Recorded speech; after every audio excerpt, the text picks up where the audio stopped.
이제 악법 동향에 대해서 가정과 교회와 국가를 해체하는 것에 대해 좀 말씀을 드리겠습니다. 이것은 아까 우리 이상규 교수님께 잘 설명했습니다. 자유를 제한한 법입니다. 지금 반대를 위한 반대를 하다 보면 한계를 느낄 수 있습니다. 그러나 우리의 자유를 보장하라. 그러면 지금 코로나 전국에 많은 국민들은 지금 억압받는 것에 대해서 힘들어하고 있습니다. 소외되는 느낌을 받고 있습니다. 그래도 교회 나오는 사람들은 교회 나와서 사람들이 교류하니까 괜찮잖아요. 지금 일반 국민들은요, 이거 모이지를 못하게 하니까 미쳐요. 그냥 우울증이 엄청나게 증가하고 있습니다. 정신병 상단이 증가하고 있습니다. 이분들의 우리가 외쳐야 될 것은 뭐냐? 자유를 외쳐야 됩니다. 악법 동향의 모든 핵심은 자유를 제한하고 자유를 억제하는 법입니다. 지금 우리 기독교 문화 연구소에서 매주 월요일 모여서 각종 악법에 대해서 계속 연구를 하고 있습니다. 아까 3,355건 중에 수많은 악법들이 있습니다. 별의별 악법이 다 있어요. 최근에 우리 이상민, 대전에 보면 이상민은 교회 눈치 안 봅니다. 완전히 자기 막무가내로 가요. 그런데 이 그 많은 악법들 중에 다 설명을 할 수 없고요. 특히 이 감염법 외방법, 이게 일명 교회 폐쇄법입니다. 우리 세계로교회가 이것 때문에 폐쇄당했죠. 이 감염법 외방법, 작년에 이 교회발 코로나를 핑계대고 또 자기들 나름대로 통치 구조를 유리하기 위해서 이 감염법 외방법에 법원만 올라오게 65건이 올라왔어요. 그 중에 4번을 이제 개정을 시켰습니다. 작년 9월 29일 날 이게 개정이 되고 12월 30일부로 이게 통과가 되었습니다. 이게 통과가 돼서 여러분 잘 알다시피 감염법 외방 때문에 벌금이 나오는 것도 정당화되고 악법도 법이다. 어쩔 수가 없어요. 지금 저 사람들이 경찰관이 나오고 공무원들이 나와도 우리가 어떻게 할 수가 없어요. 이 감염법 외방법이 나오기 때문에 교회를 폐쇄시켜도 할 말이 없어요. 실제 당해봤지 않습니까? 처음에는 이 교회 폐쇄법이라 그럴 때 우리나라 교회 목사님들 또 저게 가짜뉴스다, 일반 언론에서 그랬어요. 근데 실제 교회 폐쇄 당하고 나니까 이게 맞구나, 이제 이런 이야기 다 들어갔잖아요. 이 감염법 외방법은 정말 우리 교회를 폐쇄시키는 법이 지금 엄연하게 통과되어 있습니다. 지난 3월 9일 날 한 번 더 개정을 시켰습니다. 올해 3월 10일부터 지금 시행되고 있는데 제가 압축해서 4가지만 말씀을 드리겠습니다. 제일 먼저요, 이 교회 운영을, 시설을 운영을 중단할 수 있습니다. 폐쇄 명령권을 확대 처벌을 강화했습니다. 지금 있는 구청장도 이 교회를 폐쇄시킬 수가 있습니다. 왜? 코로나를 핑계로. 이 교회 시설 폐쇄 외에 2년 이하의 징역과 2천만 원 이하의 벌금을 물릴 수 있도록 되었습니다. 300만 원 이하의 벌금이 아니에요. 이제 가중처벌권도 신설했습니다. 역학조사를 방해한다든지 격리조치를 위반한다든지. 교회에 관련된 사람들 같으면요, 2주간에 있는 코로나 확진되면 2주간에 대해서 모든 것을 다 기록해라 그럽니다. 이 대전에서 실제 이랬던 사례입니다. 일반인들이 코로나 확진되면 어디 갔습니까? 그러면 그만 해가지고 그냥 해가지고 넘어가요. 그런데 교회에 관련된 집사나 권사님, 특히 우리 목사님들 걸리면 2주 동안요, 깨알같이 내가 어디에 갔던 거 다 적어내요. 근데 2주 동안 어떻게 다 기억합니까? 근데 하나가 누락됐다. 그러면 이것에 대해서 역학조사를 방해했다. 그래서 1,000만 원 벌금을 꼬치꼬치 대물었습니다. 그래서 한 교회 같은 경우는 6,500만 원, 이거 한번 잘못했다고 6,500만 원 벌금을 물었어요. 그 작은 교회가 벌금 물릴 수가 없으니까 다시 감옥갔다고 그러시더라고요. 여기에 담당한 변호사, 우리 정영준 변호사가 담당했는데 정말 교회가 이렇게 피부받는 줄 몰랐다는 거예요. 이에 가중처벌권을 신설했습니다. 세 번째, 정부가 국민을 상대로 손해배상 청구권을 신설했습니다. 지금 정부의 정책, 당시 우리 박근혜 정부 때 메르스 났을 때 38명의 사망자가 났습니다.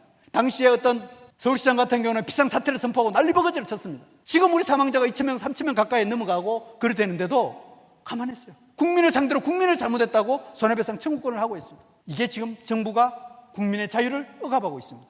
무엇보다도 경찰력을 대동할 수 있도록 했습니다.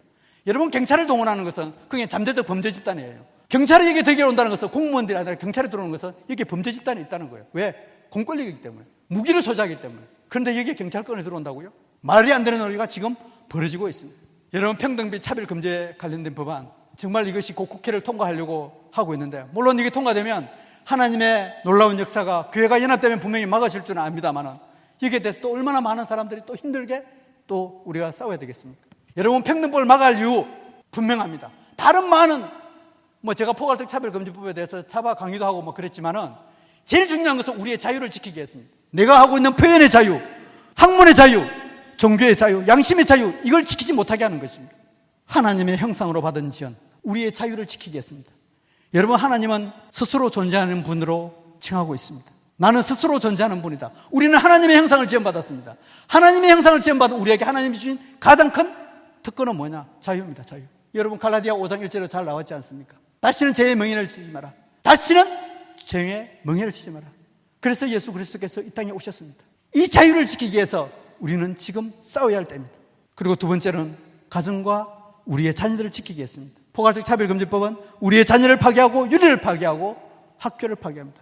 물론 당연히 교회를 파괴하는 거 있지만 이 부분은 제가 생략합니다. 평등차별급의 핵심 단어가 인권과 평등입니다. 제가 최근에 이제 박사학위 논문을 인권 담론 과정에 나타난 자기 파괴적 현상 연구입니다. 하나님을 떠난 인권은 결국은 인간을 파괴시킨다는 사실입니다. 너무나 분명히 나와 있습니다. 조만간에 이제 다음 달쯤에 나올 것 같은데 인권의 딜레마라는 책이 나옵니다. 인권과 평등, 이 시대에 분별할 수 있는 언어입니다. 핵심 단어입니다. 이걸 모르면 우리가 싸울 수가 없습니다. 국가보안법, 아까 우리 김성경 원장님께서 말씀하셨습니다. 지금 국가보안법 이해하다 보면 당시 공안이 떠오릅니다. 그래서 국민들은 거부 반응이라 내 자유가 빼앗길 거다라는 그 착각 속에 있습니다. 그런데 진짜 국가보안법은 뭐냐? 우리 자유 대한민국을 지키기 위한 법입니다. 이 국가, 우리 자유 대한민국과 북한 엄연하게 차이가 있잖아요. 이 자유 대한민국을 허물기 위해서 국가보안법을 폐지하겠다는 겁니다. 국회의원들 80몇 명이 동의했더라고요. 자유 대한민국, 우리 예배의 자유, 집회의 자유, 우리 자녀들의 자유를 지키기 위해서 국가보안법을 지켜야 하는 겁니다. 예배의 자유를 해봐가라. 예배는 생명이라고 하면서 정말 우리가 그렇게 할 수 있을까요? 어떤 목사님이 이런 말씀을 했더라고요. 온라인 예배는 제2의 종교개혁이다. 하나님께서 한국교회를 향해 대포를 쏘신 것이다. 여러분, 이분이 얼마나 영향을 미치는지 모릅니다. 70만 명, 100만 명 이렇게 봤습니다. 잘잘법이라고, 제가 목사 이름은 안 되겠습니다. 비대면 예배가 제2의 종교개혁이라고요? 하나님께서 한국교회, 물론 물질주의, 만능주의, 건물주의에 황금 만능주의에 빠지는 그에 경고할 수 있습니다.